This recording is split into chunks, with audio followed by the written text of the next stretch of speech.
Bismillahirrahmanirrahim. Assalamualaikum warahmatullahi wabarakatuh.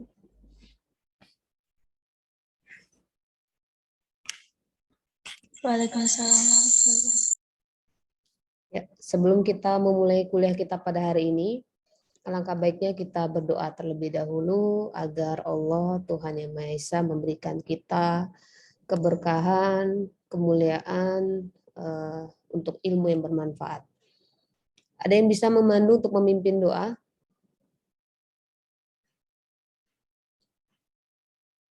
Minta bantuannya Rizky Alfemoran. Silakan.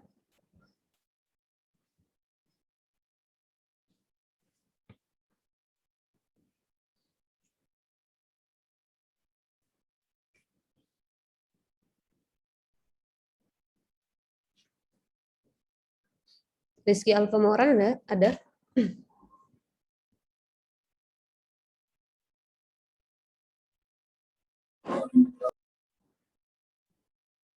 Ya. Atau Denny bisa?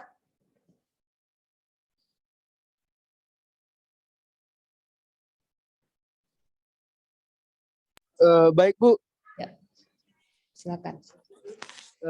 Baiklah, sebelum kita memulai mata kuliah pada pagi hari ini, ada baiknya kita berdoa menurut agama dan kepercayaan masing-masing. Berdoa dimulai.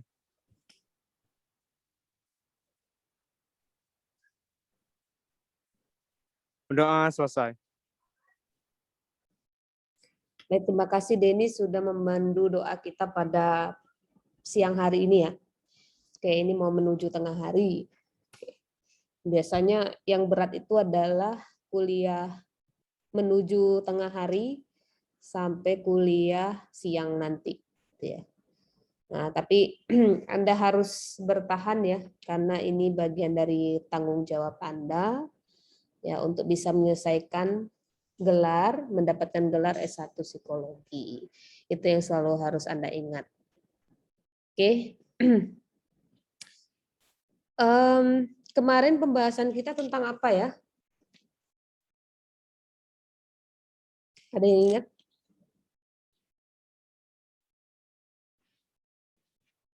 Tentang? Cara menemukan fenomena, Bu. Oke, cara menemukan fenomena. Fenomena yang sudah ditemukan bisa menjadi apa ya?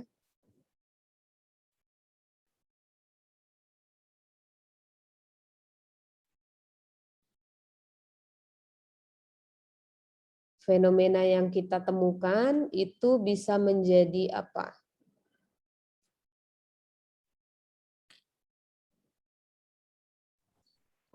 Bisa jadi penelitian, Bu.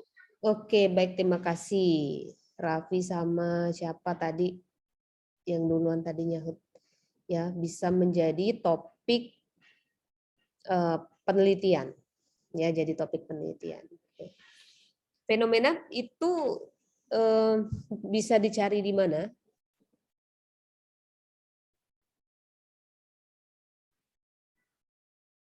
Fenomena bisa dicari dengan cara apa?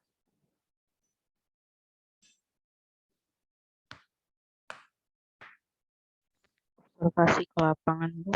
Oke, makasih para Shopee. Dengan kita turun ke lapangan, melakukan observasi dan wawancara awal, ya, untuk mendapatkan gambaran tentang situasi sosialnya.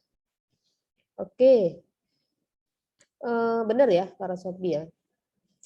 Terus kembali lagi kepada topik penelitian. Topik penelitian itu sebenarnya isinya adalah masalah ya. Masalah itu apa?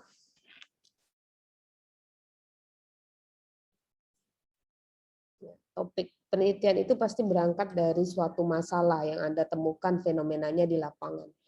Masalah itu apa? Kejadian yang berbeda, Bu, antara dengan kejadian yang seharusnya atau yang idealnya gitu. Oke, baik, makasih Nuria. Jadi kejadian yang terjadi berbeda antara di lapangan realita dengan seharusnya atau idealnya. Ya, itulah masalah ya. Jadi Anda menyusun topik penelitian harus berangkat dulu dari masalah. Ya. Masalah bisa Anda dapatkan ketika Anda melihat fenomena. Fenomena bisa Anda dapatkan ketika Anda turun ke lapangan dan mencari literasi ya atau referensi data. Oke. Nah, terima kasih teman-teman masih mengingat materi kita yang minggu kemarin. Nah, sekarang pembahasan kita setelah kita belajar tentang pengantar kualitatif seperti apa, kemudian topik dalam penelitian kualitatif seperti apa, sekarang kita bicara tentang teori dan populasinya. Oke, saya izin share screen ya. Ya, ini kaitannya teori populasi dan sampel dalam kualitatif. Mungkin kalau di Medpen kuantitatif Anda sudah belajar kedudukan teori di kuantitatif seperti apa, ya. Lalu Anda menentukan atau menarik sampel dari populasi kuantitatif seperti apa. Anda sudah belajar ya? Apa yang Anda ingat di kuantitatif? Tentang kedudukan teorinya, tentang menarik sampel penelitiannya.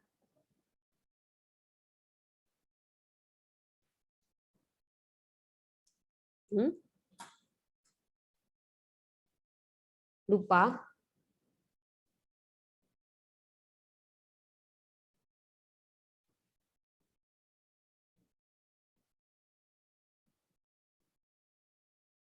Ayo.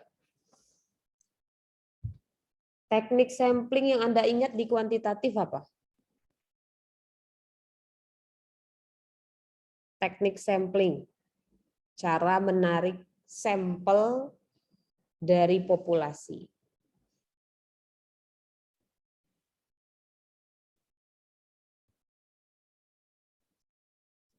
Nggak ingat?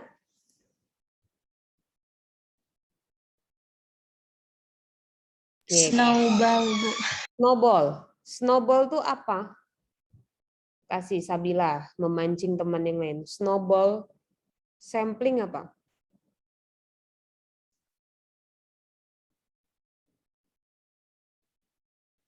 Ada yang tahu?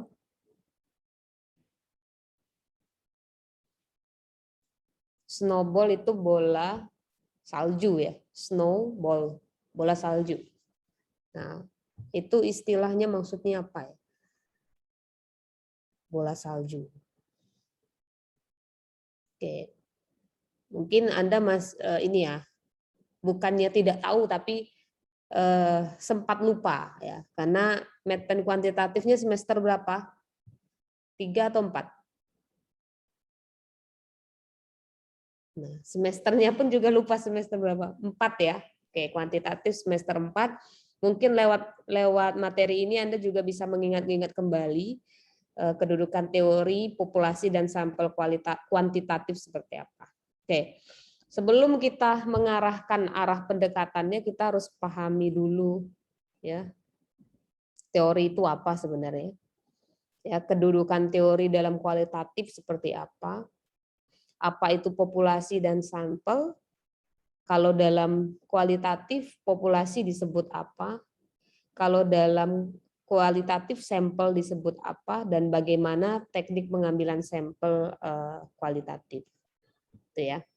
Atau dalam artian sampel dalam kualitatif itu seperti apa cara penentuannya dibandingkan dengan kuantitatif. Nah, ini ya.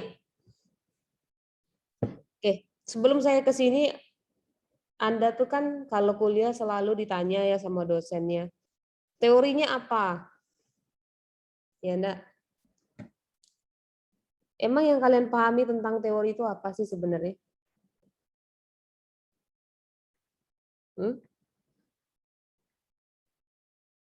Apa yang Anda pahami?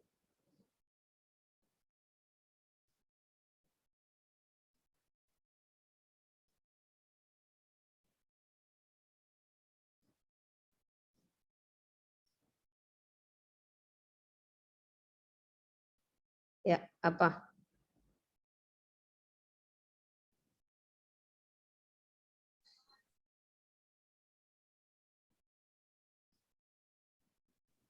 Izin Bu, Ya silakan Raffi.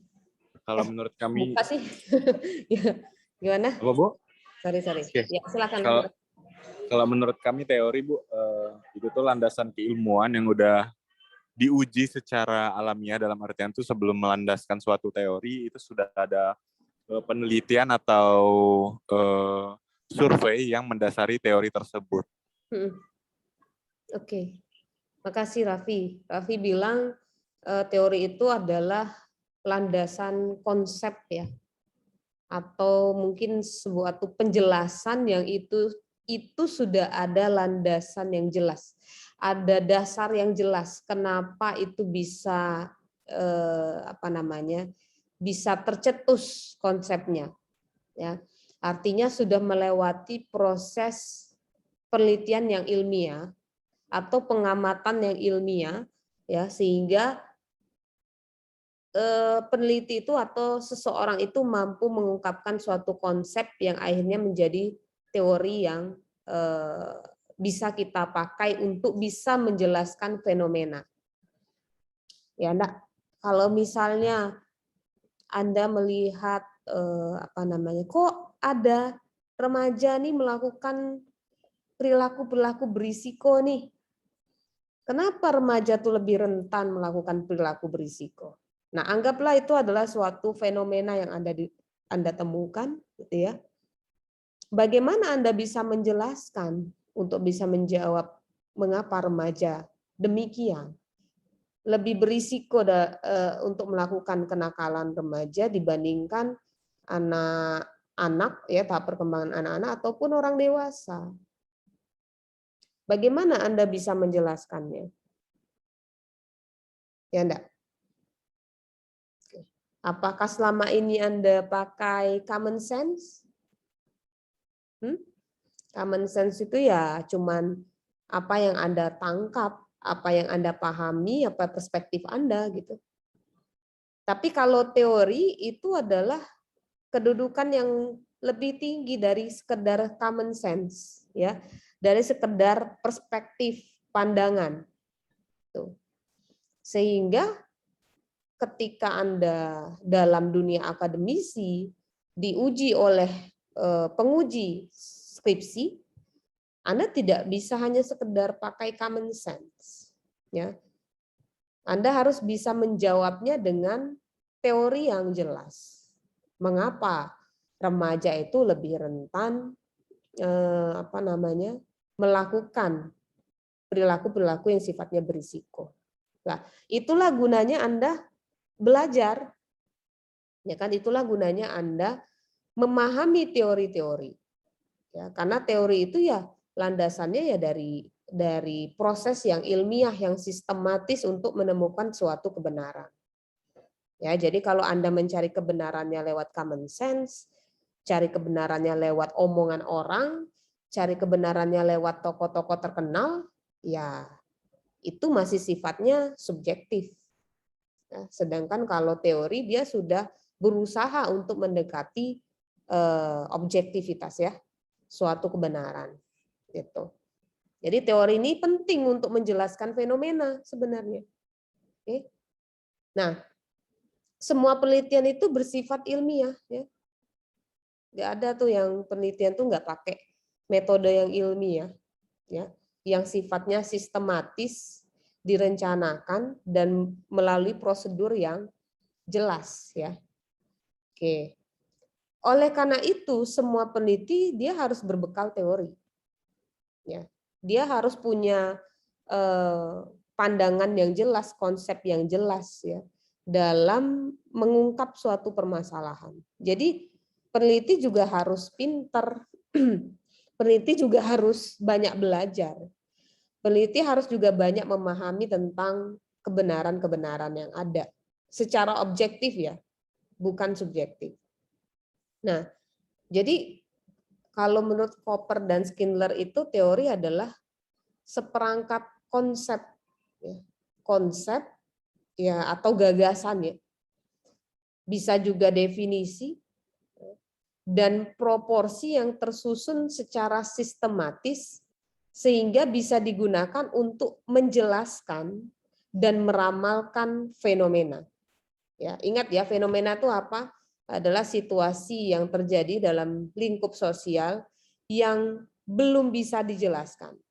Sehingga ketika teori masuk, teori itu bisa menjelaskan dan meramalkan fenomena tersebut. Gitu. Jadi hal yang wajar ketika misalnya Farashopi mempertanyakan pandangan Nuria ketika Nuria bilang, mungkin menurut saya remaja tuh kenapa melakukan perilaku berisiko ya? Karena mereka nggak berlandaskan dengan iman dan takwa, misalnya gitu ya. Nah, itu baru masih pandangan perspektif ya, subjektif. Nah, tapi ketika misalnya Nuria melakukan proses penelitian atau membuka referensi, membaca teori, dan kemudian menjelaskannya, kemudian memparafrasekannya, maka Farashopi bisa menerima. Gitu. Anggaplah kalau misalnya kalau dalam agama ya, ketika ustadz ya, anggaplah kalau dalam Islam ya, ustadz menjelaskan bahwa kita tidak boleh marah misalnya. Marah itu akan mematikan hati, anggaplah gitu. Bisa saja kita nggak percaya, emang apa bukti kebenarannya dari mana? Makanya ada landasan Al-Quran dan hadis ya. Al-Quran dan hadis itu adalah landasan kebenarannya kalau dalam agama Islam. Nah, dan tiap-tiap agama punya landasan kebenarannya masing-masing gitu. Nah, sama juga dalam menjelaskan suatu fenomena, terutama kita sebagai seorang akademisi, seorang peneliti, seorang yang berusaha menuju kebenaran, dia harus menjelaskannya dengan menggunakan konsep yang jelas. Ada teorinya. Gitu ya. Jadi teori itu ya bisa dalam bentuk gagasan, ide, konsep, definisi, ya, proposisi yang dia tersusun dan dijelaskan secara sistematis, gitu ya, sehingga bisa menjelaskan, meramalkan, gitu ya, mengasumsikan suatu fenomena. Oke. Nah, ini dalam kualitatif ya. Kadang orang bingung ya kalau di kualitatif tuh sebenarnya kita butuh nggak sih teori ya? Ya enggak. Nah, kalau di kuantitatif butuh nggak teori? Dalam kuantitatif.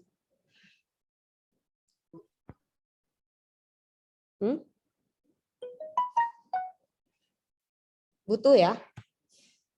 Ya, kalau nggak ada teorinya, apa yang ingin kalian susun kan topik penelitiannya, ya. Bahkan variabel itu pun sebenarnya adalah teori ya.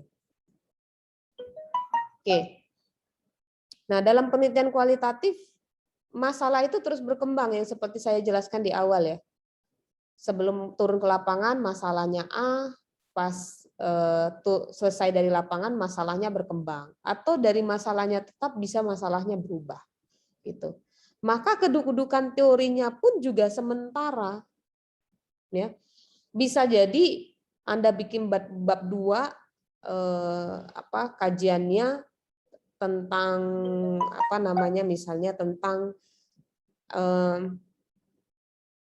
tentang kenakalan remaja gitu ya. Nah, nanti bisa jadi berkembang, Anda harus nambah teori yang lain dalam bab 2 Anda, ya. Nah, kalau kuantitatif itu dia berusaha untuk menguji teori, ingat ya kemarin ya kedudukannya dalam proses penguatan teori, ya.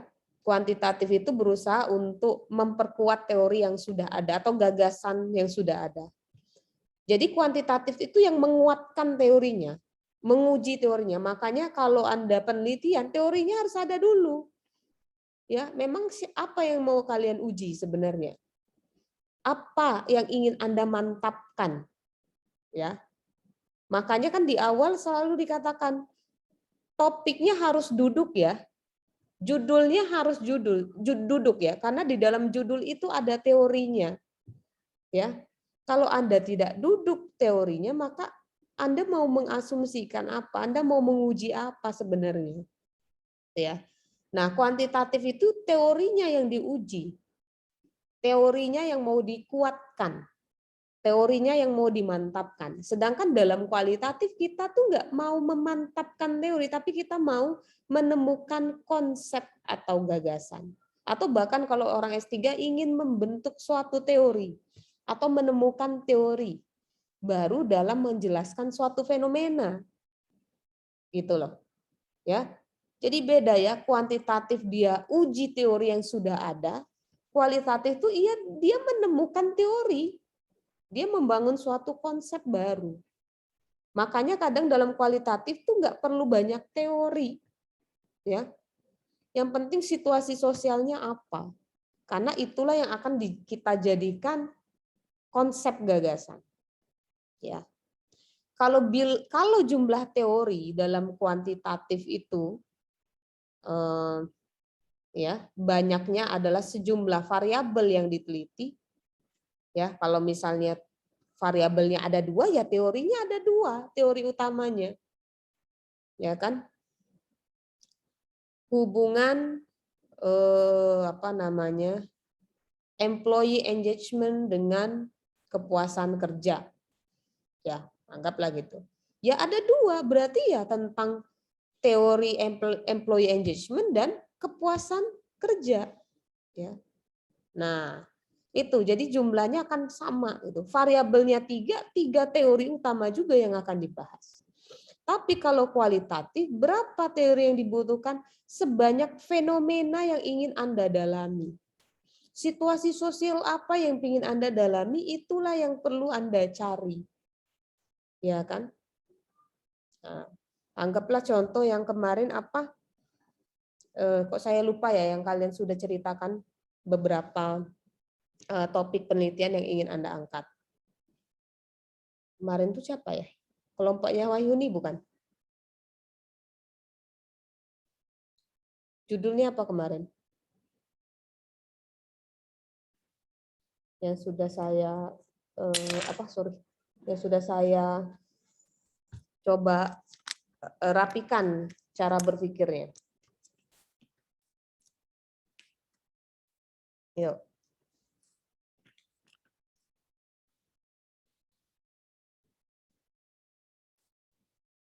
Ayo, ada satu yang mau menyampaikan topik kualitatif mini riset kami nih, Bu.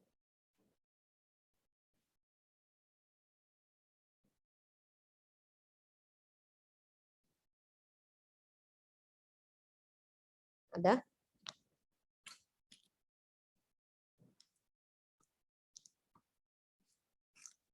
Ayo, jangan malu-malu.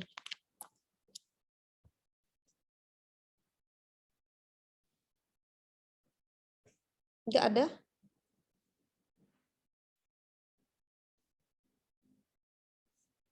Nanti saya cek satu-satu ya, Mas. Ayo bantu, dibantu apa topiknya?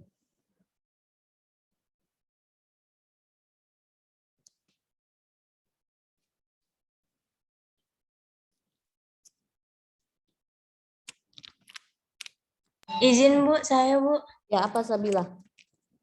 Bentar Bu Yos. Perlu dibuka dah Bu. Agak lupa juga Bu. Ini.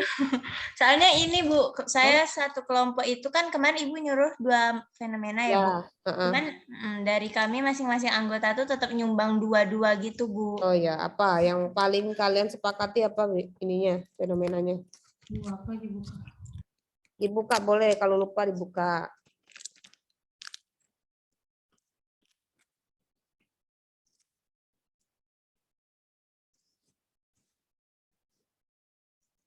Kalau kalian mau nyemil boleh loh. Saya kasih, persilahkan.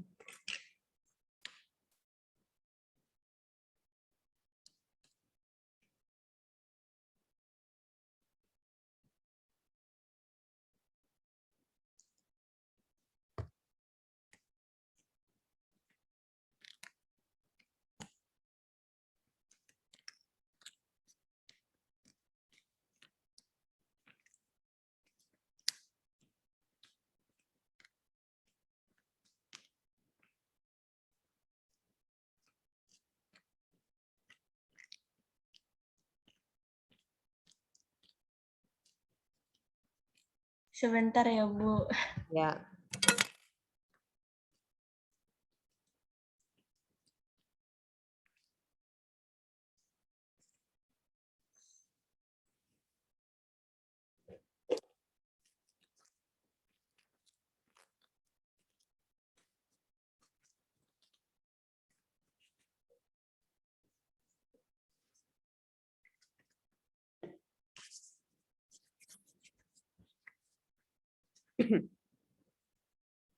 Ibu izin ini share screen-nya, Bu. Saya nggak bisa. Oke. Sabila ya.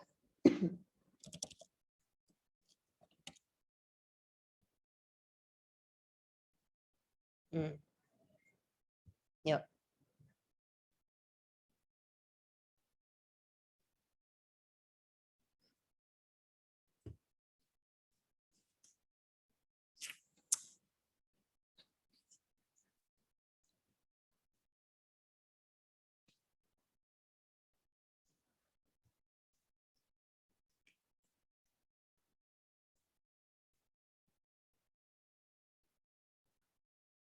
Ini Bu, saya Bu. Yang pertama ada persepsi jasa ojek online terhadap kenaikan BBM subsidi. Jadi karena beberapa waktu ini kan BBM naik dan bikin demo banyak yang nggak setuju dan lain sebagainya. Jadi subjek saya itu jasa ojek online. Gimana pemikiran mereka terkait kenaikan BBM subsidi ini gitu. Di sini juga udah ada aspek manfaat penelitian, kurang lebih seperti itu. Kalau yang satu lagi, ini sebenarnya masih ragu Bu, jadi nggak tahu saya ini analisis faktor yang mempengaruhi remaja perempuan pick me girl gitu. Pick me girl itu apa? Kayak merasa dirinya berbeda dengan perempuan yang lain, kayak sering bilang apa cuman aku ya yang nggak suka Korea, apa cuman aku ya yang cewek nggak bermake up dan lain sebagainya begitu Ibu. Kira-kira manfaatnya apa kalau kita neliti yang nomor 2? Yang itu. Nah itu Bu, lebih ke ini sih Bu, kayak emang pick me girl itu beneran ada gitu atau cuman mereka sebenarnya cuman kayak pengen berteman aja, cuman mereka melebihkan sesuatu supaya dianggap istimewa gitu mungkin Bu. Nah, nanti coba dilihat apa ya fenomenanya. Ini lihat dulu apakah ini berkembang atau tidak. Saya ambil satu contoh ya. Ini adalah fenomena yang terjadi waktu zaman saya SMP. Fenomena teman tapi mesra, TTM. Kalian pernah dengar nggak itu? Itu booming di tahun 2005 atau 6 ya. Oke, ketika seiring meluncurnya lagunya si ini Ratu ya. Ratu teman tapi mesra yang dijanjiin sama Mulan Jameela.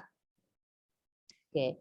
Nah, itu menjadi suatu fenomena ketika teman tapi mesra itu dianggap sebagai sesuatu yang lumrah.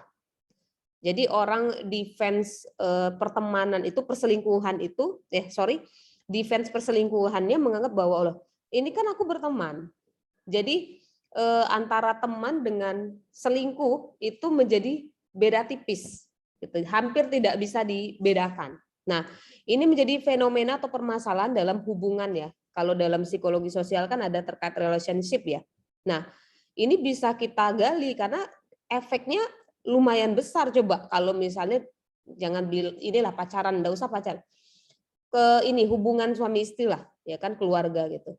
Loh itu kan teman kantor saya gitu loh. Kami itu berteman walaupun cuman sekedar ini ya atau kami ini dekat gitu loh. Ini sahabat saya ya gitu. Jadi teman tapi mesra itu menjadi suatu hal yang lumrah. Nah, ini menjadi masalah teman-teman dalam membangun hubungan gitu. Sehingga adalah mahasiswa S1 waktu itu dia mengangkat tentang fenomena itu tadi ya, fenomena hubungan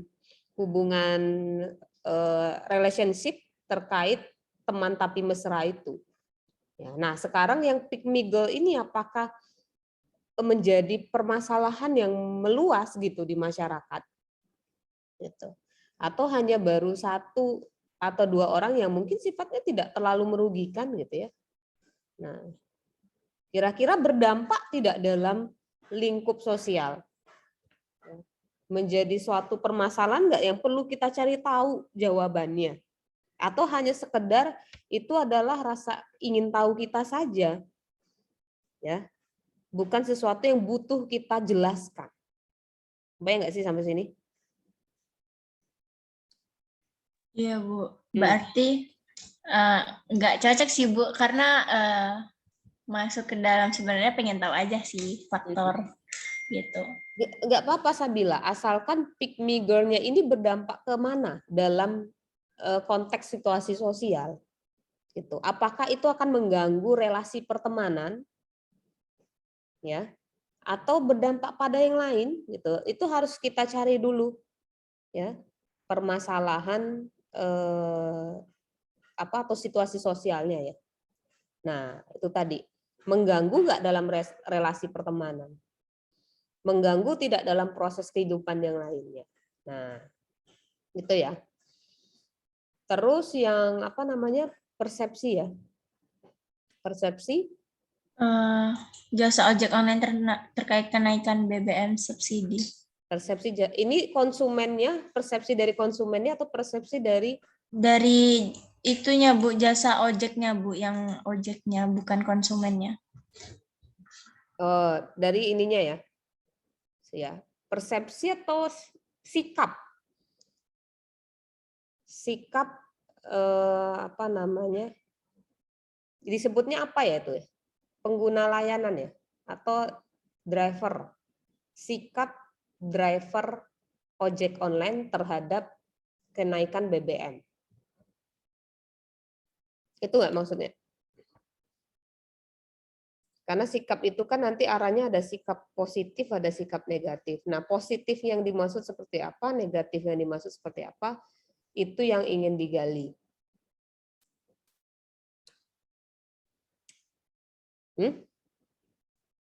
Sebenarnya menurut si jasa drivernya itu gimana sih kenaikan BBM gitu Bu? Apanya? Apanya yang ingin dilihatnya? Menurut mereka gitu Bu. Kalau menurut tuh apa? Ya, saya kasih contoh itu tadi sikap, kecenderungan dia dalam menilai terkait kenaikan BBM itu. Nah, itu kan termasuk ini ya, konsep dalam psikologi sikap itu. Ya, apanya menurutnya tuh menurut apa? Apanya yang ingin digali? Berarti sikapnya ya. Ya, sikap driver ojek online terhadap kenaikan BBM. Gitu. Ya, nanti larinya sikap negatif, sikap positif. Yang pada dasarnya kita bisa lakukan dengan menggunakan survei. Ya. Oke. Kecuali kalau yang menariknya adalah kalau ini dalam kualitatif strategi bertahan driver ojek online di tengah kenaikan BBM. Itu bisa menjadi kualitatif karena fenomenanya eksklusif. Tapi ini kan sesuatu yang terjadi di hampir semua orang mengalaminya dan Anda kan bisa menemukan partisipan itu dengan mudah. Kebayang nggak? Ya Anda cari aja driver ojek online. Tapi ketika Anda bicara tentang strategi bertahan, ya driver ojek online terkait kenaikan BBM ini, tidak semua bisa melakukannya. Artinya Anda harus mencari memang benar-benar driver ojek online yang dia bisa melakukan melakukan manajemen risiko terhadap kenaikan BBM. Sehingga ini menjadi eksklusif dan pendekatannya menggunakan kualitatif. Kalau yang tadi Anda bisa pakai survei, ya penelitian survei yang subjeknya bisa kita ambil cukup banyak. Bisa sampai 100, bisa 200. Ya. Kebayang sampai sini Sabila? Iya Ibu, kebayang. Nah, oke. Anggaplah contoh tadi ya. Fenomenanya topik yang Anda angkat adalah strategi bertahan. driver ojek online di tengah kenaikan BBM gitu. Teori apa yang ingin Anda pakai di situ? Ya. Yang ingin Anda pakai apa yang ingin Anda ketahui? Misalnya, oh, ini kaitannya dengan strategi bertahan. Oh, saya ingin tahu strategi itu apa sih sebenarnya? Ya. Kalau kita bicara strategi, artinya kan orang itu bergerak atau melakukan sesuatu ketika ada perubahan. Oh, saya ingin tahu, ya, perubahan dalam ilmu psikologi itu apa sih? Penyesuaian diri terhadap perubahan itu seperti apa sih? Karakteristiknya bagaimana? Itu menjadi teori Anda. Jadi teori dalam kualitatif dia sesuai dengan apa yang ingin Anda cari tahu. Sesuai dengan wawasan yang ingin Anda tambah. Ya. Oh, apa sih aplikasi ojek online? Ojek online itu apa sih? Apa bedanya dengan ojek konvensional? Anda cari tahu. Dan itu menjadi landasan teori Anda. Ya kan? Nah, jadi teori kualitatif pun bahkan tidak dibatasi di bab 2. Jadi sebanyak fenomena atau situasi sosial yang ingin Anda gali. Oke, saya coba kembali lagi ya. Terima kasih ya Sabila ya. Iya Bu, sama-sama. Ya, oke. Ya, jadi kalau kuantitatif itu variabel yang ditelitinya itulah sebanyak itulah teorinya. Kalau kualitatif fenomenanya apa saja? Oh, kaitannya dengan strategi. Oh, kaitannya dengan kenaikan BBM. Anda harus cari tahu juga mungkin sejarah terkait kenaikan BBM dari zaman kapan sampai kapan. Ya, dampaknya kemana saja. Nah, itulah kualitatif. Jadi dalam kualitatif teori itu adalah cara untuk mendapatkan wawasan yang luas. Teori itu gunanya supaya Anda tuh jadi orang yang berwawasan kalau dalam kualitatif.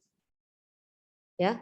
Karena apa? Nanti teori ini itulah yang bisa membantu Anda untuk bisa melakukan probing dalam wawancara. Bayang nggak sampai sini? Kemarin lah yang saya kasih contoh, coba lihat Najwa Shihab gitu ya.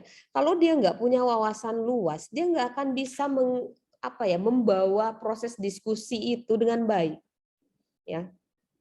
Artinya Najwa Shihab itu punya wawasan yang luas dalam dunia pemerintahan dan politik gitu. Sama halnya dengan ini, kalau Anda ingin tahu strategi bertahan, ya ingin mengangkat topik tentang strategi bertahan ya driver ojek online dalam situasi krisis seperti ini atau situasi kenaikan BBM, gitu ya. Maka ya Anda harus cari tahu dulu apa sebenarnya kenaikan BBM itu apa, sejarahnya bagaimana.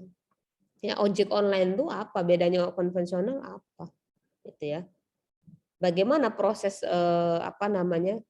proses menggunakan dalam proses bisnis ojek aplikasi ojek online itu seperti apa dan lain sebagainya. Itu harus Anda pahami.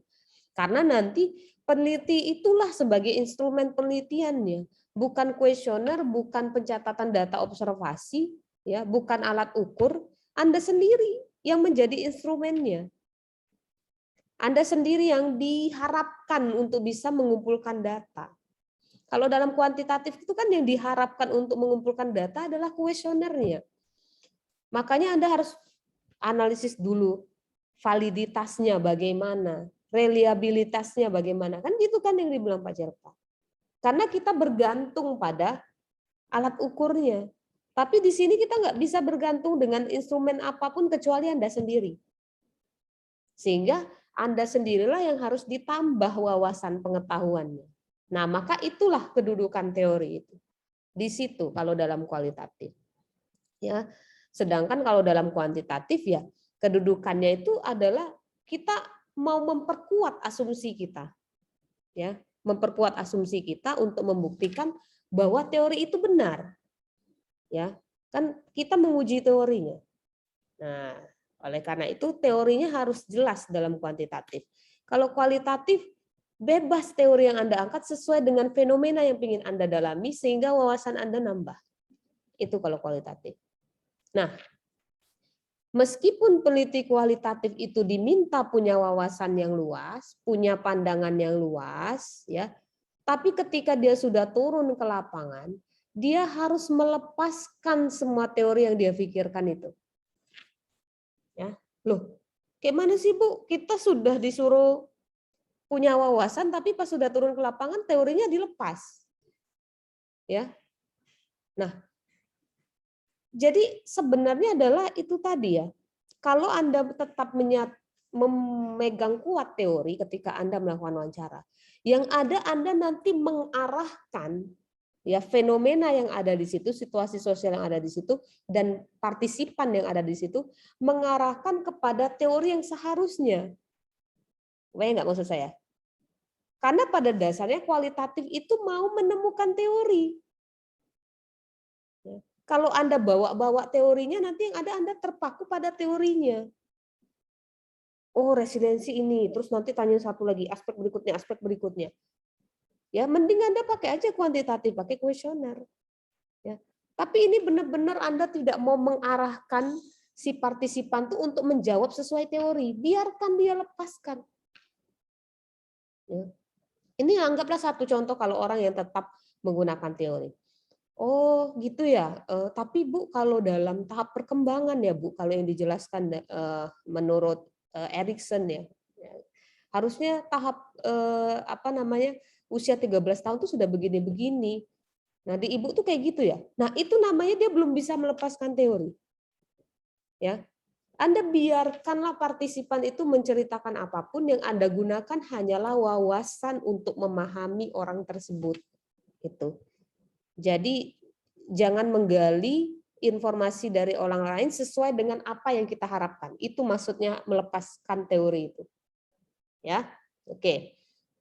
Dan saya yakin Anda masih sering tuh kayak gitu kalau wawancara tuh masih mengarahkan partisipan sesuai dengan apa yang diharapkan. Itu akan kelihatan banget kalau saya baca verbatim ya. Wah, ini kamu interogasi nih, bukan wawancara, saya bilang. Ya. Karena masih berusaha supaya orang itu jawab iya gitu. Nah, itu kan interogasi sebenarnya. Oke. Teori itu tidak digunakan secara baku untuk menyusun panduan observasi dan wawancara. Enggak secara baku, oh aspeknya ini, berarti yang ditanya ini nanti. Itu sama aja Anda bikin kuesioner aja gitu. Bayang ya? Ya. Nah, pertanyaan wawancara tuh dan juga panduan observasi, yaitu dihasilkan dari wawasan Anda tadi dalam memahami ini tadi teori yang sudah Anda pahami tadi. Nah, wawasan itulah yang nanti Anda masukkan ke dalam pertanyaan. Oke. Nah, jadi peneliti kualitatif itu harus bersifat perspektif emik. Apa itu? Jadi dia harus memperoleh data sebagaimana seharusnya yang terjadi di lapangan. Bukan sebagaimana bukan memperoleh data sebagaimana harusnya di lapangan, ya, tapi sebagaimana adanya di lapangan. Ya. Jadi apa adanya yang disampaikan oleh partisipan itu, ya itulah yang harus Anda kumpulkan datanya, bukan apa yang Anda harapkan. Karena yang diharapkan itu cuma di kuantitatif. Kuantitatif itu kan mengharapkan sesuatu. Saya mengasumsikan bahwa ada hubungan ini dengan ini. Itu kan berharap sebenarnya kalau kuantitatif. Kalau kualitatif itu tidak ada pengharapan apapun. Yang ada itu rasa keingintahuan yang tinggi terhadap sesuatu. Ya. Sehingga Anda membiarkan informasi itu mengalir apa adanya tanpa membatasinya dengan aspek-aspek teori. Bayang ya maksud saya ya. Ya, tanpa mengarahkannya untuk sesuai dengan teori. Karena Anda tidak menguji teori tapi sedang membuat teori baru atau membuat konsep baru. Paling sederhana adalah membuat gagasan baru. Menemukan gagasan baru dari apa yang Anda dapatkan data sebagaimana adanya. Nah, jadi apa yang dialami partisipan, apa yang dipikirkannya, apa yang dia rasakan sebagaimana adanya. Oke, jadi kualitatif hampir tidak pernah menggunakan pertanyaan tertutup. Jadi Ibu sedih ketika terjadi gempa di Jogja tahun 2010 itu. Itu kan mengarahkan supaya kita, oh biasanya kan kalau orang kena musibah kan sedih. Belum tentu. Ya. Pertanyaan yang terbaik untuk kita bisa gantikan yang tadi apa? Jadi Ibu sedih ya ketika terjadi gempa 2010 kemarin. Sorry, bukan 2010 ya, waktu itu gunung meletus ya, Merapi meletus tahun 2010. Jadi Ibu sedih ya. Anda gantinya gimana pertanyaannya?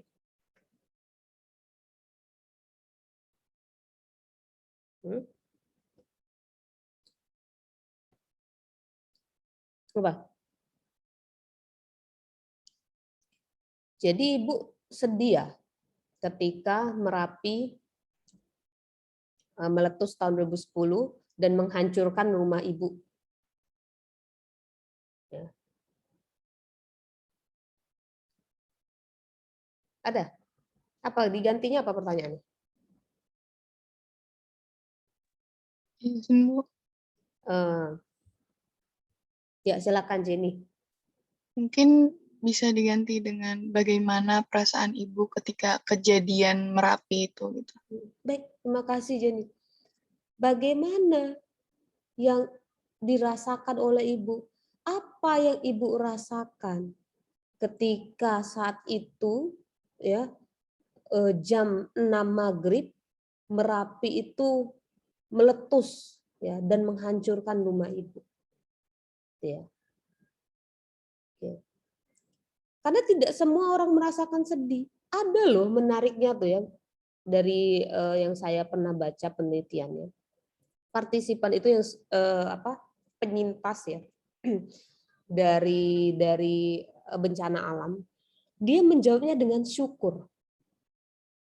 Saya bersyukur katanya. Loh, kok bisa nih ada orang kok dia bukannya sedih tapi dia syukur yang dia ucapkan. Syukur itu kan menunjukkan rasa kerelaan ya, melapangkan diri, merasakan kelegaan ya, bahkan menuju kebahagiaan. Loh, kok dia bersyukur ketika kena gempa? Kena Merapi waktu itu. Dia bilang, "Ya, saya bersyukur karena disinilah kesempatan saya ya untuk mendapatkan limpahan curahan kasih sayang lebih dari Tuhan saya." Jadi, kalau saya nggak dapat ujian ini, saya mungkin tidak akan merasakan limpahan kasih sayang itu. Artinya kalau saya diuji, berarti saya dicintai. Nah, sebenarnya itulah yang kita pingin gali. Apa yang dialami, apa yang dipikirkan, dirasakan partisipan, apa adanya. Kalau sampai Anda misalnya mungkin menemukan itu, nanti beda lagi temuan teorinya. Ya, yang selama ini mungkin Anda menganggap misalnya teori-teori yang sudah ada bahwa ketika orang mengalami musibah itu dia akan terpuruk dulu, ini terbantahkan mungkin dengan partisipan yang ada. Apa ya yang dia punya? Konsep apa ini? Ya, apa ini sebenarnya? Coba ya nggak sampai sini teman-teman. Coba yang. Nah, konsep apa inilah yang harus Anda renungkan dalam proses interpretasi nanti ketika Anda menganalisis data. Anda sendiri yang harus membuat istilahnya ini apa. Ya, tapi tetap harus berpijakan pada itu tadi ya, istilah-istilah psikologis. Ya, jangan masih menggunakan kata-kata yang sifatnya awam. Nah, itu dulu ya. Oke, nah itulah teori.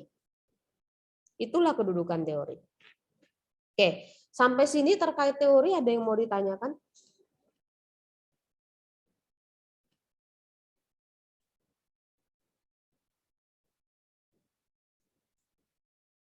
Silakan.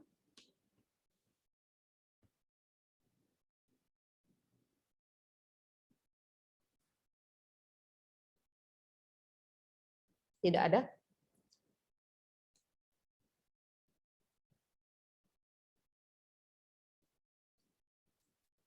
Ya, silakan Talia. Izin Bu, Ya. dari pertemuan kemarin itu kan Ibu ada menjelaskan konsep teori, konsep induktif dan deduktif gitu Bu untuk penelitian kualitatif sama kuantitatif gitu, Bu. Kalau misalnya kita itu kan induktif itu berarti fakta dari teori kualitatif ini untuk salah satunya untuk menguatkan teori yang udah ada gitu, Bu. Terus gimana kalau misalnya fakta yang kita dapat di lapangan nanti itu tidak sesuai dengan teorinya yang awal untuk kita gunakan gitu, Bu? Apakah penelitian atau mini riset yang kita pakai itu sebenarnya salah atau gagal gitu, Bu? Itu yang apa? Kuantitatif ya? Bu, kualitatif. Ya. Kualitatif dia tidak berusaha untuk menguji teori.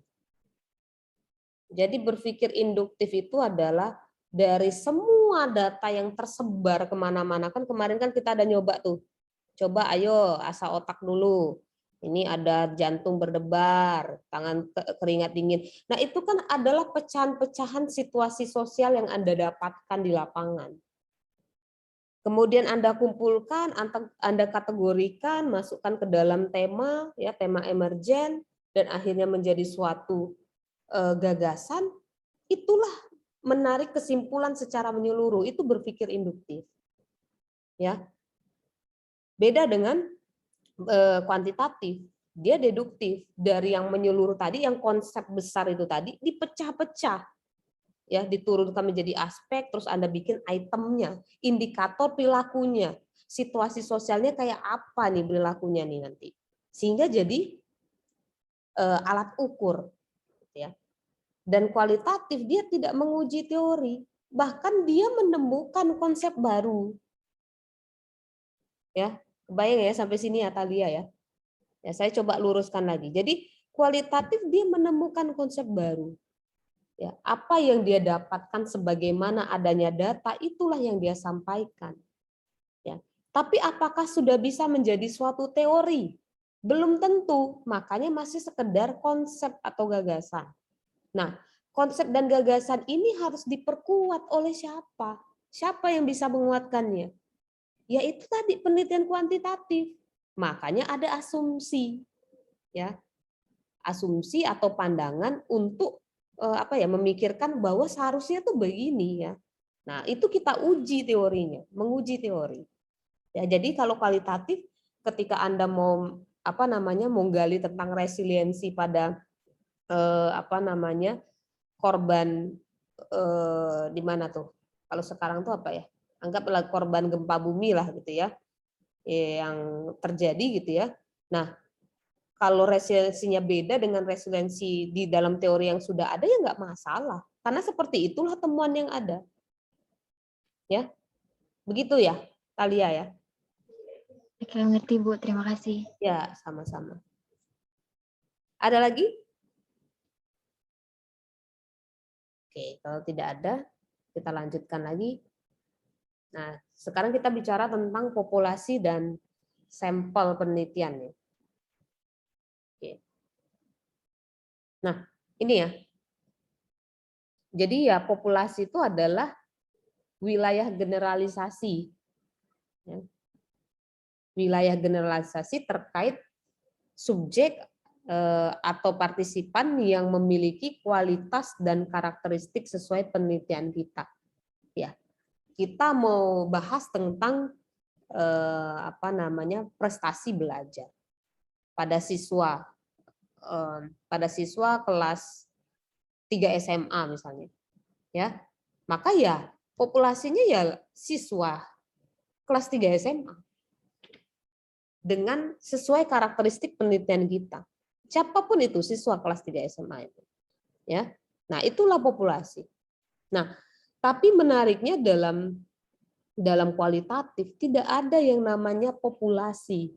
Kalau kuantitatif itu kan populasinya berkaitan dengan orangnya ya. Orang. Ya. Tapi kalau kualitatif dia nggak nyebut sebagai populasi tapi social situation. Situasi sosialnya. Oke. Jadi situasi sosial itu objek penelitian yang ingin diketahui apa yang terjadi di dalamnya. Jadi populasi kalau dalam kuantitatif, populasi kualitatif itu yang kita ingin tahu itu adalah apa aktivitas yang ada di dalam itu, siapa aktornya yang melakukan itu, dan di mana tempatnya. Itulah populasinya. Itulah situasi sosialnya. Jadi kalau populasi itu kuantitatif, ya, maka kualitatif adalah situasi sosial. Jadi itu yang diingat ya. Karena kenapa? Kualitatif dia tidak menggeneralisasikan sampel ke dalam populasi, enggak. Makanya tidak disebut dengan populasi. Jadi kalau misalnya Anda tiba-tiba nulis ada populasi di dalam penelitian kualitatif Anda, itu sudah dijamin salah. Karena yang dibahas adalah situasi sosial. Aktivitasnya apa? Ya, orang yang melakukan aktivitas itu siapa? Karakteristiknya bagaimana? Tempatnya seperti apa, ya, dia melakukannya, gitu ya. Nah, beda dengan kuantitatif yang hanya sekedar jumlahnya, berapa jumlah populasinya di SMA Negeri 10 yang kelas 3 SMA-nya.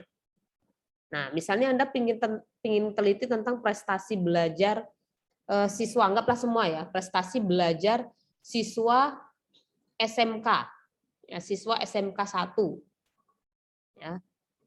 Apakah semua siswa SMK 1 yang akan Anda kasih alat ukurnya? Yang totalnya mungkin ada sekitar berapa ratus? 500, 600, bahkan bisa 1000. Ya. Atau lingkup yang lebih besar Universitas Jambi. Ya. Prestasi belajar, misalnya hubungan dukungan sosial atau dukungan pertemanan dengan prestasi belajar pada mahasiswa Fakultas Kedokteran dan Ilmu Kesehatan Universitas Jambi. Apakah semua mahasiswa FKIK itu Anda kasih kuesionernya? Yang totalnya sudah berapa ribu ini? Tidak, Bu. Enggak kan? Nah, sehingga Anda harus menarik dari ribuan orang yang ada ini, Anda tarik berapa sampel yang bisa kita pakai untuk bisa merepresentasikan 2000 mahasiswa mahasiswa FKIK. Anggaplah itu contoh ya. Saya lupa berapa jumlah mahasiswa FKIK yang aktif di sini. Nah, itu ya. Jadi berbeda sekali dengan kualitatif. Nah, ini gini ya. Ini kalau generasi dalam kuantitatif ya. Jadi populasinya mahasiswa FKIK, UNJA ya. Lalu Anda reduksi dong, Anda ambil sedikit ya dari populasi ini menjadi suatu sampel. Sampel inilah yang Anda harus kelola ya. Anda ambil datanya, lalu ada analisis datanya ya. Lalu Anda temukan hasilnya. Untuk kemudian hasilnya ini ya, Anda generalisasikan dan Anda kembalikan kepada populasi. Jadi ketika Anda bicara tentang hubungan dukungan sosial terhadap prokrastinasi pada mahasiswa FKIK, anggaplah mahasiswa FKIK Jambi, atau mahasiswa skripsi ya, yang sedang melakukan skripsi, bolehlah itu. Nah, maka nanti walaupun yang Anda ambil adalah 120 orang sampel yang posisinya di situ tidak ada, anggaplah misalnya IBOT ini lagi skripsi nih. IBOT ini tidak diberikan alat ukur ya. Tapi penelitian ini terbukti, maka IBOT pun juga akan berlaku seperti itu ketika IBOT dapat dukungan sosial.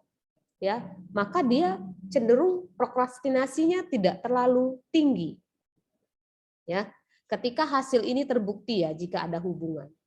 Nah, jadi mau siapapun yang tidak dikenakan sampel itu digeneralisasikan ke dalam populasi. Itulah kuantitatif. Makanya Anda sangat perlu berhati-hati dalam populasi menuju sampel ini, harus ada yang namanya teknik apa? Halo? Teknik? Cara Anda narik dari populasi ini jadi sampel harus apa? Gimana caranya? Sampling enggak, Bu? Teknik sampling. Ya, Raffi, ya. Harus ada pakai teknik sampling. Jadi gini, mau Anda sudah bagus proses yang Anda lakukan dalam pengambilan data, kalau di sininya Anda salah, salah juga di sini, nggak bisa Anda generalisasikan dengan benar. Ya, makanya dosen tuh yang paling urgent banget ketika menguji skripsi, dia akan tanya teknik samplingnya gimana, gimana cara kamu mereduksi sampel ini sehingga bisa merepresentasikan benar-benar populasinya seperti itu. Ya, makanya kan ada yang namanya uji normalitas, masih ingat nggak Anda? Uji normalitas. Nggak tahu. Di Pak Jalpa belajar apa kalian nih? Pak Jalpa, Pak Nofrans, Pak Agung.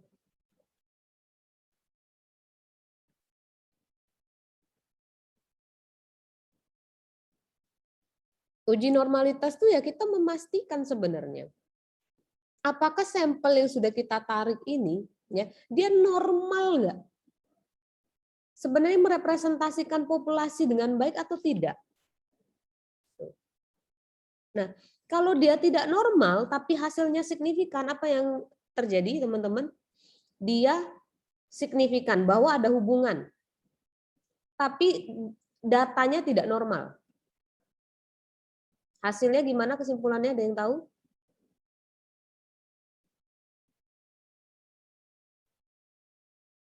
Kalau tidak normal tapi hasil signifikan, yang ada hasil penelitian Anda ini hanya bisa diaplikasikan pada sampel itu saja.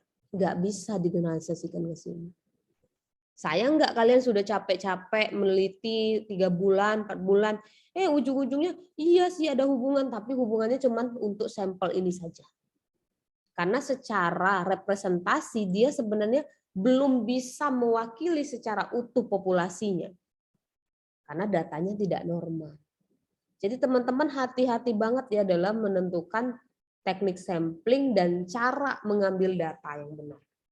Itu akan mempengaruhi uji normalitasnya. Nah, tapi kalau dalam kualitatif beda, ya, bukan generalisasi tapi transferability.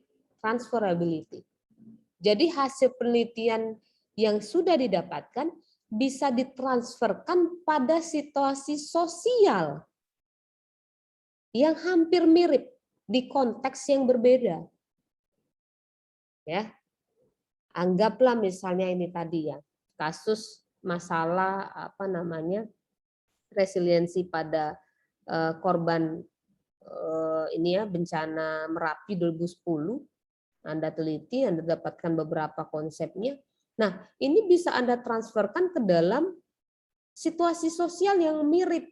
Misalnya di situ ada gempa bumi, ya, gempa bumi di mana tuh? Misalnya di Padang gitu. Atau mungkin yang sama bencananya, bencananya juga sama, itu tadi Merapi, ya Merapi atau meletusnya Gunung Kerinci, anggaplah gitu ya, Gunung Kerinci meletus, Anda bisa menjelaskan, ya bagaimana proses dia survive gitu ya, bagaimana proses dia bangkit dari saat bencana itu sampai selesai, gitu ya, sampai mereka berusaha untuk menemukan kembali kehidupannya. Itu bisa Anda jelaskan situasi sosialnya pada konteks yang berbeda. Tapi situasi sosialnya hampir sama. Kebayang ya sampai sini ya? Oke. Jadi kalau di kuantitatif itu adalah orangnya yang akan kita generalisasikan, tapi di kualitatif adalah situasi sosialnya. Anda jelaskan apa yang kemungkinan bisa terjadi. Prosesnya ketika terjadi gempa nanti di misalnya di Padang, ya, atau gempa di tempat yang lain, begitu. Oke, nah ini yang juga harus berhati-hati ya penamaannya. Kalau sampel kuantitatif namanya subjek penelitian, tapi kalau sampel kualitatif kita sebutnya partisipan penelitian, ya beda ya. Oke, nah. Karena ini ya, kalau partisipan itu berpartisipasi itu butuh waktu yang lebih dalam ya. Makanya disebut dengan partisipan. Coba kuantitatif dengan kualitatif, Anda lebih banyak butuh butuh interaksi lama dengan partisipan atau subjek?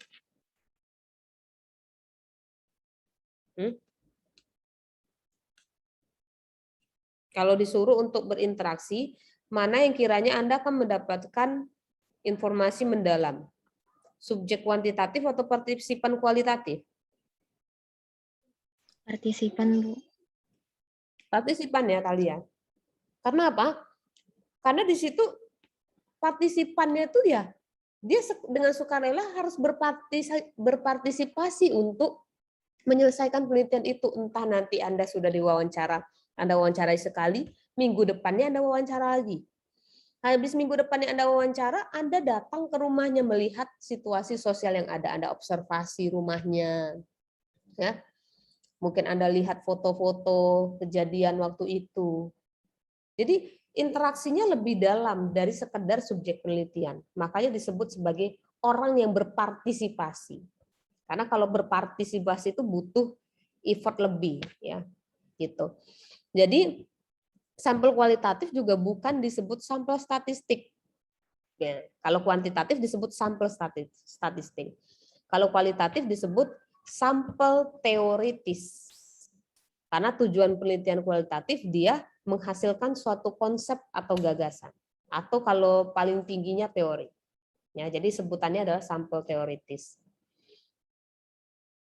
Nah, ini kaitannya dengan sampel ya. Sekarang kita masuk ke dalam teknik sampling. Sebelum masuk teknik sampling, ada pertanyaan dulu kaitannya dengan populasi kuantitatif dan kualitatif.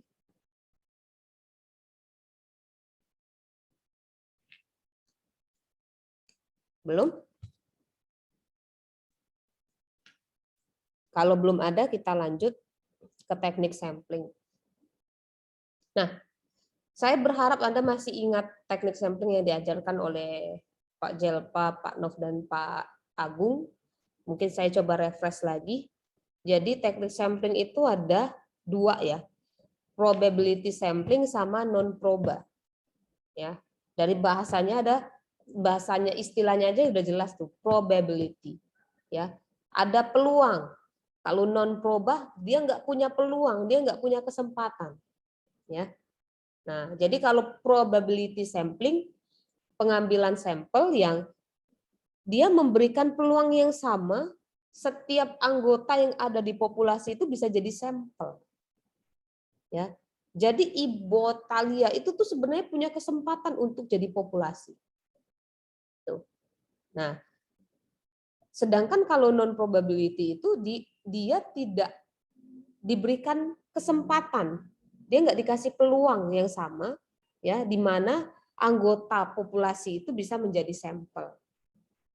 Ya. Jadi memang benar-benar dibatasi sekali. Tapi kalau probability, siapapun semua harus punya kesempatan untuk bisa menjadi sampel penelitian. Anggaplah contoh. Yang contoh tadi lagi ya, terkait dukungan sosial dengan prokrastinasi mahasiswa skripsi. Jadi yang Anda datangin itu misalnya yang Anda ketahui itu cuman kakak angkatan kalian tuh ada 20 orang aja. Itulah yang Anda kasih alat ukurnya. Sekarang saya tanya, apakah itu probability sampling?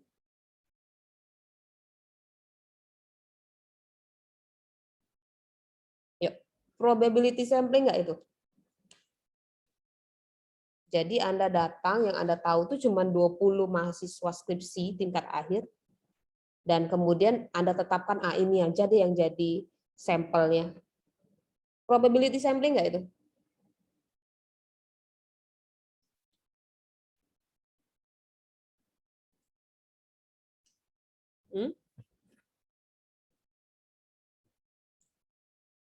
Halo?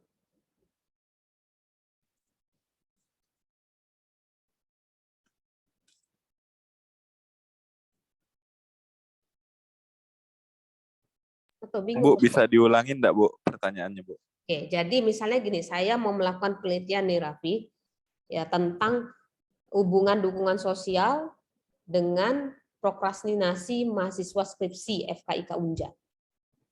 Yang saya tahu mahasiswa skripsi itu ya cuman kakak tingkat saya yang 20 orang itu. Jadi, ini aja lah yang saya jadikan sampel penelitian. Anda kasihlah kuesionernya. Apakah itu dia sudah melewati teknik pengambilan sampel probability sampling atau bukan? Menurut saya enggak, Bu, karena enggak setiap anggota populasinya bisa jadi anggota sampel. Baik, terima kasih Talia. Betul. Jadi posisinya baik dari si subjek maupun maupun si peneliti ya sama-sama tidak tahu ya, itu populasinya ada berapa jumlahnya. Ya, penelitinya nggak tahu populasinya ada berapa dan si subjeknya atau populasinya juga tidak tahu kalau si saya ini sedang melakukan penelitian. Ya. Kalau dua-duanya tidak ada di situ, itu bukan probability sampling. Ya. Tapi apakah itu non proba? Nah, lihat lagi topik penelitiannya, dia korelasi. Biasanya kalau korelasi, uji beda, ya korelasi, terus juga penelitian perbedaan, itu biasanya di probability sampling atau non proba. Yo, coba kalau dari yang sudah Anda pahami di kuantitatif dan kualitatif, kuantitatif itu masuk di proba atau di non proba?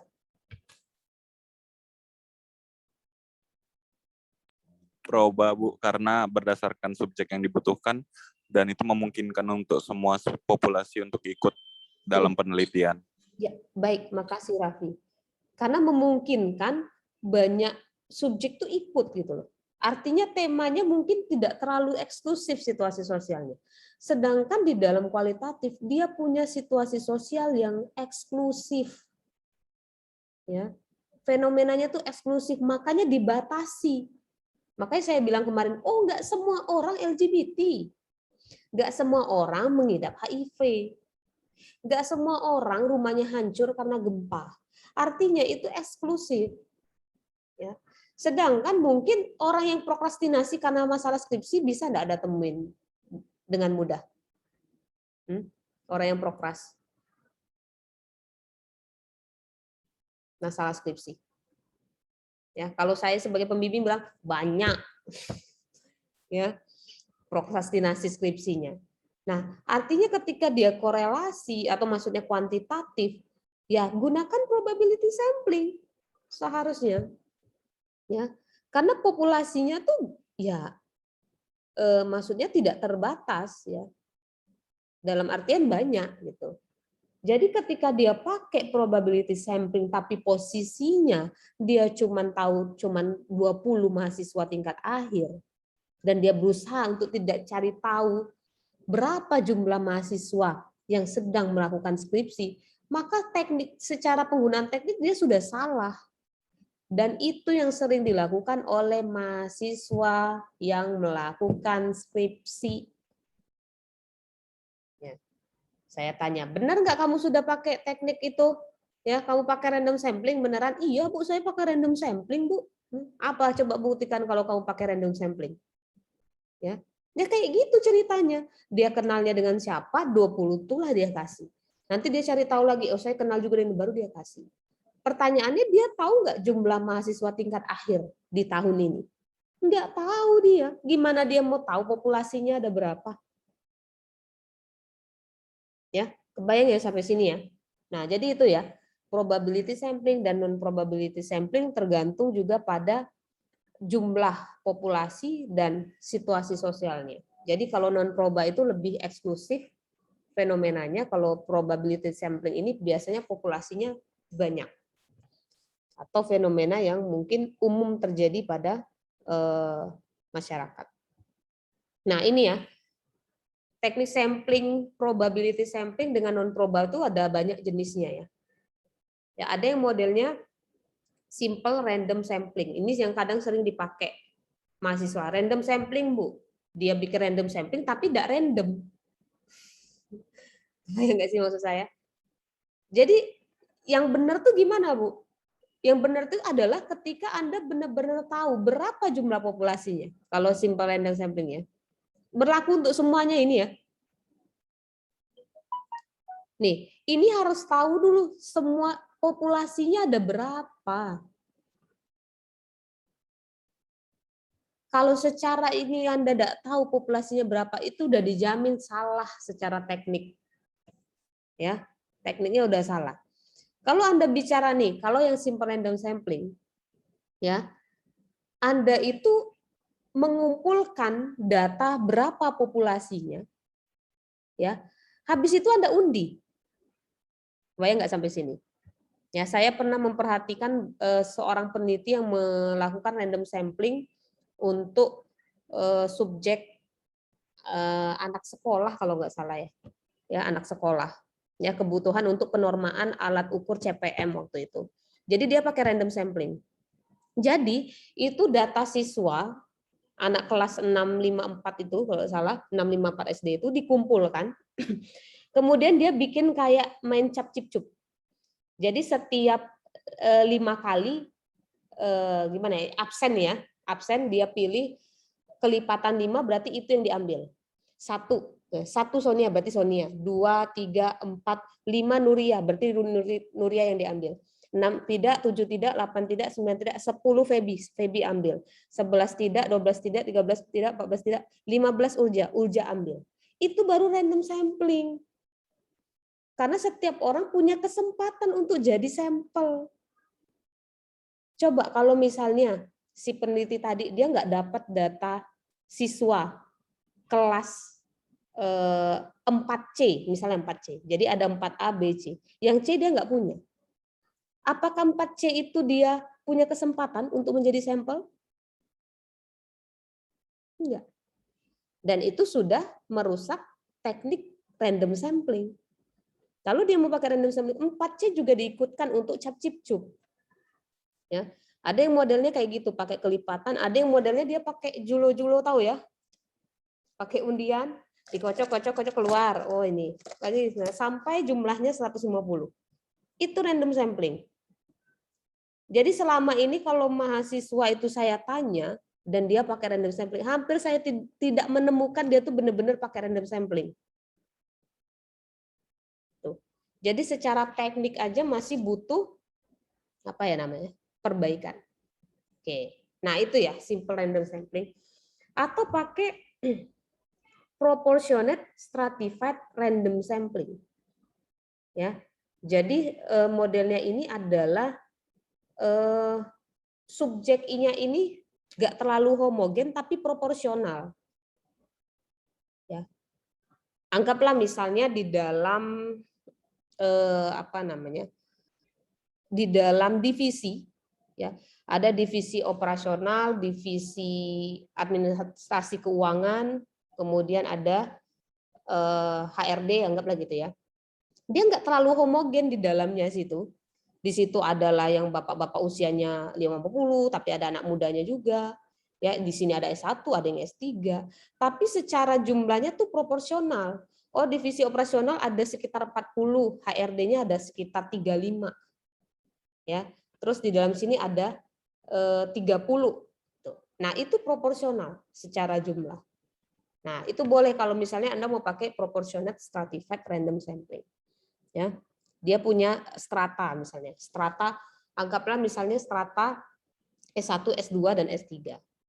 Nah, tapi kalau disproportionate stratified random sampling secara jumlah nggak proporsional, walaupun dia berstrata. Anggaplah misalnya, oh saya meneliti tentang mahasiswa FKK Unja nih, ya kaitannya dengan prokrastinasi.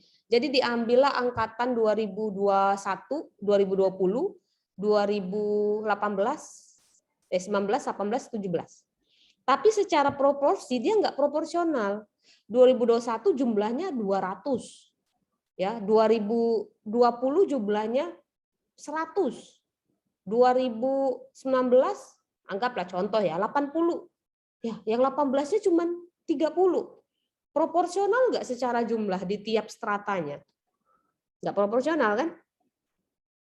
Nah, ketika itu tidak proporsional, Anda pakainya disproportionate stratified random sampling.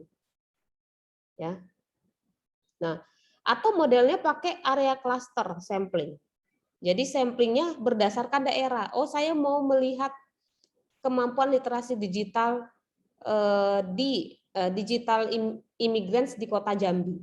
Otomatis saya akan ambil beberapa klaster. Di Telanai saya ambil, Alam Barajo, mana lagi tuh? Alam Barajo, apa aja ya? Kok saya lupa Telanai, Alam Barajo, Teho. Ayo yang daerahnya yang belum disebut. Eka Jaya, Bu. Hah? Mekarjaya.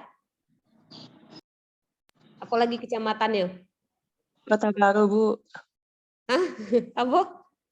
Kota Baru, Bu. Kota Baru. Nah, Kota Baru. Nah, iya, buat Kota Baru. Nah, saya ambil berdasarkan klaster atau area.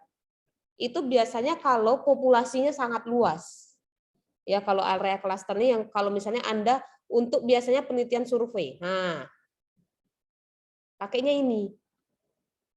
Kalau Anda pakainya ini, yang ada nanti jari Anda yang keriting. Ambil lagi semua, ambil lagi. Jadi ambil dulu beberapa klaster yang Anda ingin Anda tentukan, gitu ya. Baru Anda pilih berapa jumlah kuotanya. Ya, oke. Nah, jadi tapi tiap klaster Anda harus tahu jumlah populasinya berapa. Oke, nah ini biasanya untuk survei. Misalnya survei tentang apa tadi? Kepuasan kepuasan klien terhadap konsultasi online. Tapi Anda tuh maunya se-Indonesia. Berarti Anda ambil di Aceh berapa, ya. Terus di mana semua totalnya 34 provinsi. Kayak gitu ya. Nah. Oke, nah sedangkan kalau non probability sampling itu tadi dia hanya terbatas jumlahnya, nggak banyak sebenarnya. Sehingga pakainya ini. Nah, jenis-jenisnya ada sampling sistematis, sampling kuota, aksidental, purposive, sampling jenuh, snowball.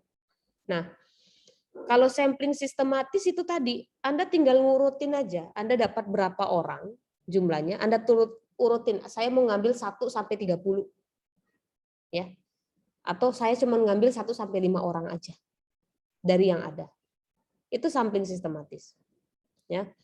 Kalau sampling kuota, ya karena ini ya, dalam artian Anda menentukan berapa jumlah kuotanya yang Anda pakai untuk dijadikan sampel. Biasanya ini pakai hitung-hitungan. Waalaikumsalam. Oh ya, ya biasanya pakai hitung-hitungan ya teman-teman. Nah, sedangkan kalau aksidental, samplingnya Anda lagi jalan-jalan kemana, terus ketemu orang, terus Anda ajak wawancara. Ya, ada ajak wawancara. Itu sampling aksidental. Ya. Oh, kebetulan ketemu anak yang merokok. Anda ingin tahu tentang perilaku berisiko pada remaja. Ya. Faktor-faktor perilaku berisiko pada remaja yang yang merokok. Ya. Nah, kebetulan ketemu ada anak SMA lagi ngerokok tuh di depan sekolahnya. Yang Anda panggil, terus Anda ajak mau nggak saya wawancara, kasih inform konsep, dia mau. Itu sampling aksidental. Ya, kebetulan ketemu. Ya. Ada yang purposive sampling. Jadi kalau purposive sampling itu sudah punya kriteria yang jelas, Anda bikin kriterianya. Pertama, mahasiswa aktif psikologi angkatan 2020, anggaplah gitu. Ya. 2, pernah mengikuti kegiatan program mahasiswa wirausaha yang didanai selama sekian. Ketiga, nah jadi ada karakteristik yang dibatasi sehingga tidak semua orang bisa menjadi sampelnya. Jadi ada kriteria khusus, itu purposive sampling. Nah, kalau sampling jenuh apa? Kalau sampling jenuh, biasanya populasinya cuma sedikit. Jadi mau nggak mau, Anda ambillah segitu.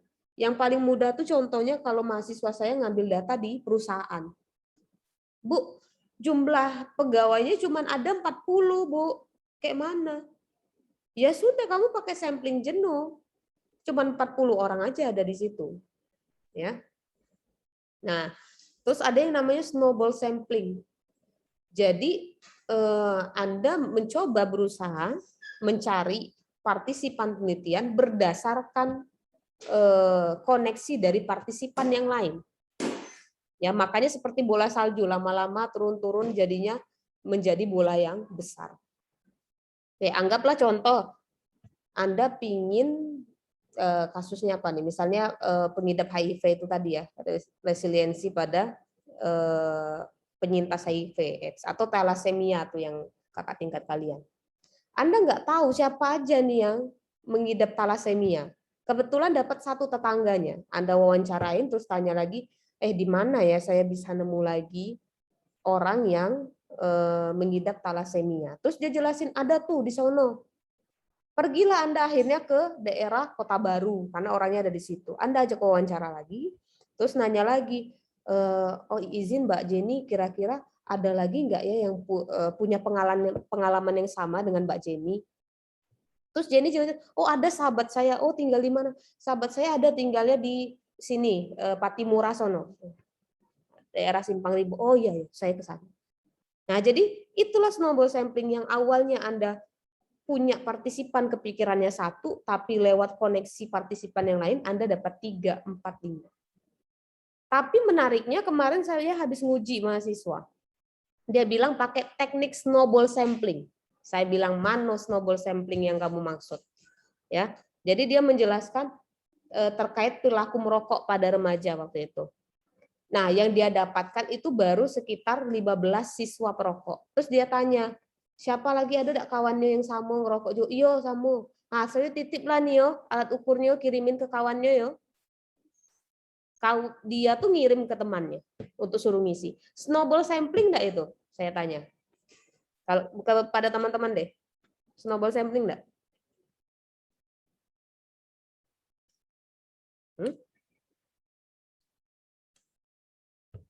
Dwi ya? Dwi.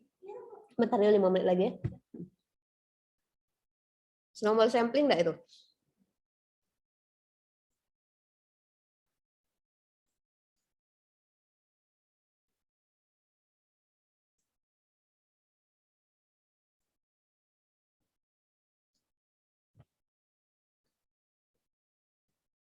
Jadi saya mau ngasih kuesioner anak itu, ya ini kisahnya tadi, anak itu ngasih kuesioner kepada subjek yang merokok. Terus dia tanya pada subjek itu, siapa lagi kawannya yang merokok? Oh aduh, nah titip yo, ini kuesionernya ya kasih ke dia yo. Snowball lah itu.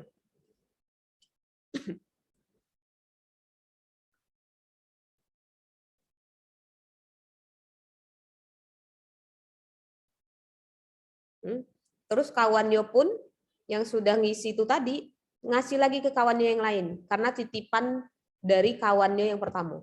Jangan lupa ya Kato Ayu tuh kok ngasih tahu lagi ke kawan awak yang merokok juga. Oh iya siap. Snowball lah itu.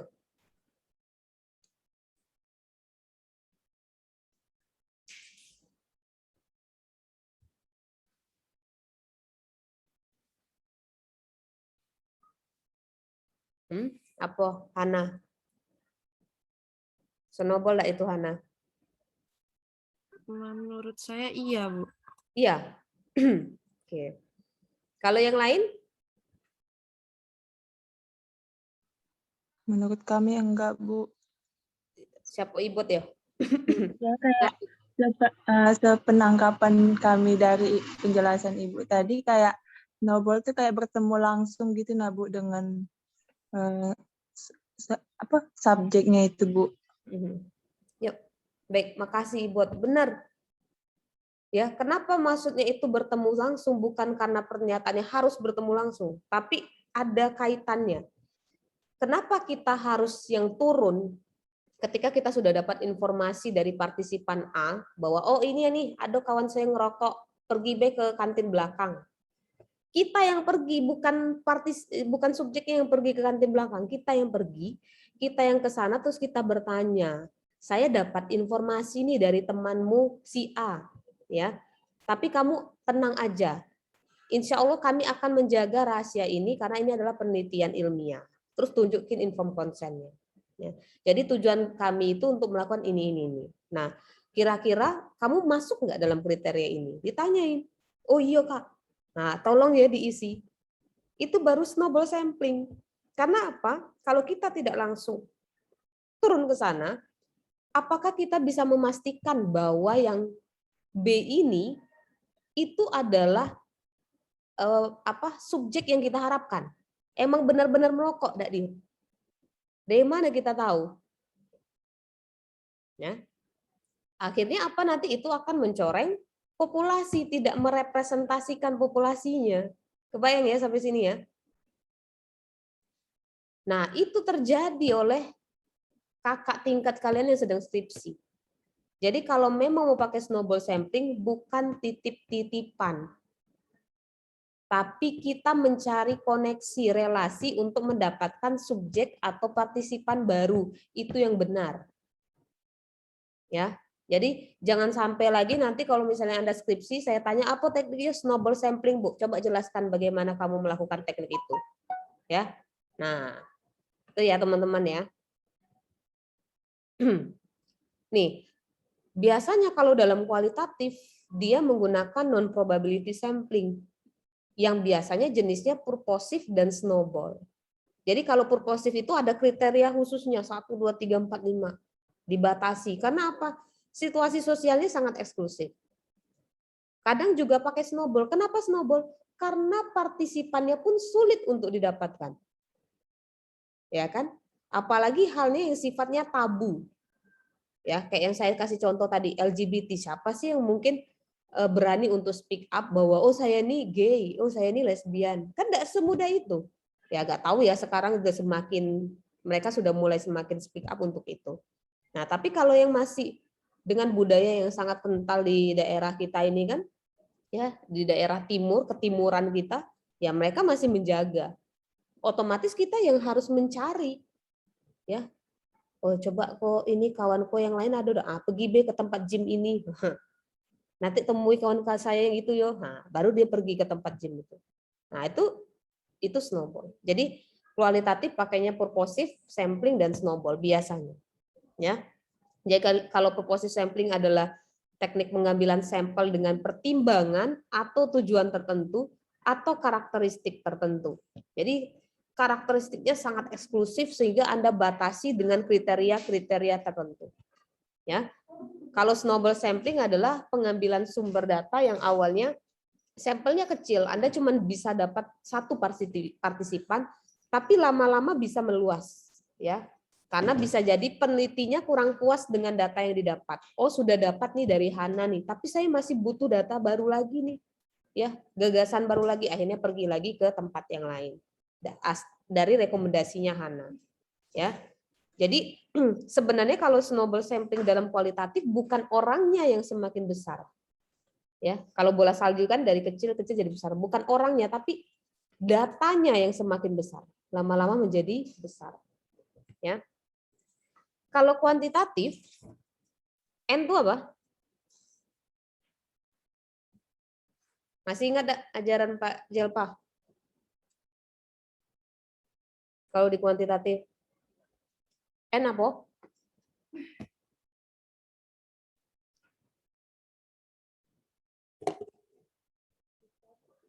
Apa N itu?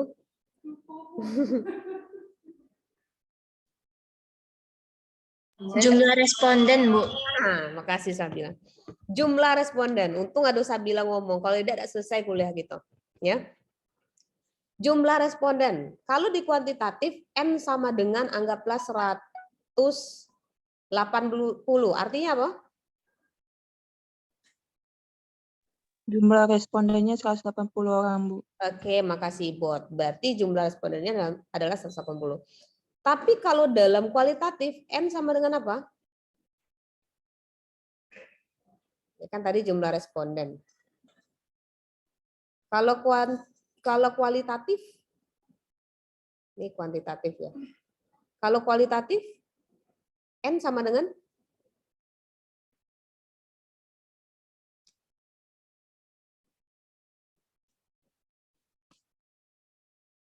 Ayo, Jumlah populasi, dak, Bu. jumlah populasi. Makasih Nuria sudah memantik orang lain untuk berpikir. Apakah iya jumlah populasi? Kalau di kualitatif ada enggak jumlah populasi? Nggak ada ya, adanya apa? Jumlah Situasi? partisipan. Ya. Apa Farah Sofi? Jumlah partisipan, Bu. Jumlah partisipan. Oke.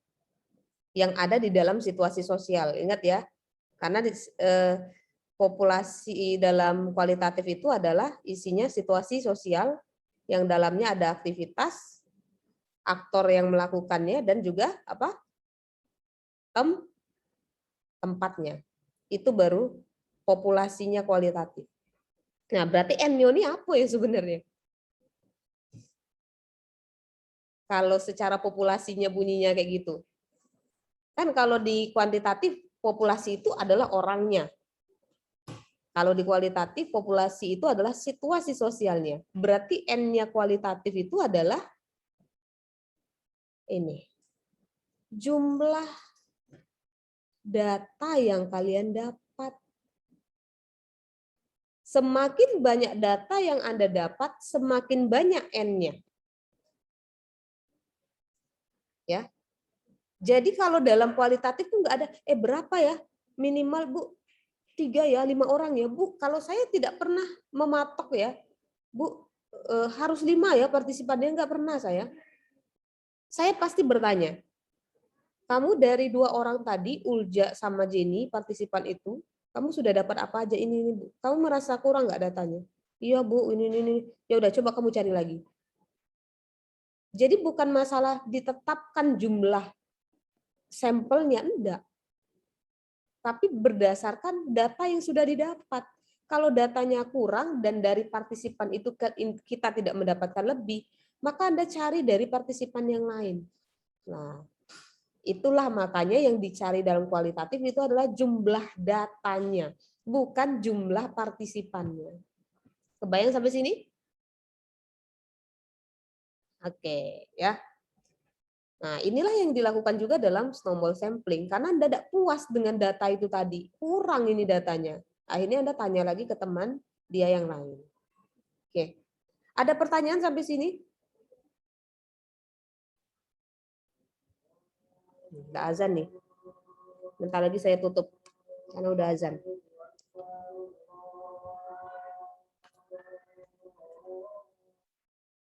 Sudah? Cukup? Anda ada kuliah lagi enggak? Ada Bu, nanti jam 1. Jam 1, oke deh. Kalau enggak ada pertanyaan ya sudah. Saya lanjut absen aja.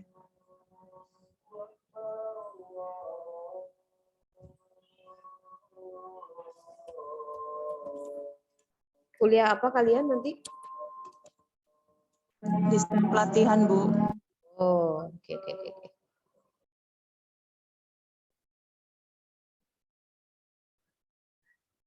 Kalian R1 ya?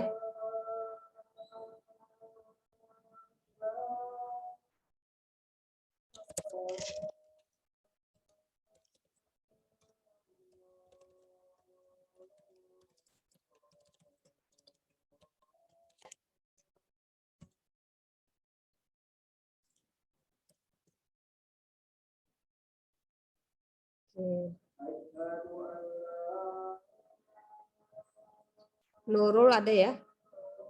Ada, Bu. Ayuni ada tadi ya? Sabila, Rumondang, Afrian Wandani, Hadir, Bu. ini Apriani. Hadir Bu. Ini Nanda, dia ini ya PMM nanti dia lihat report ini. Umi Farida? Oh, enggak tahu lah dia anak nih. Sri Titi? Hadir, Bu. Hadir, Arik hadir, Raffi hadir, Randy?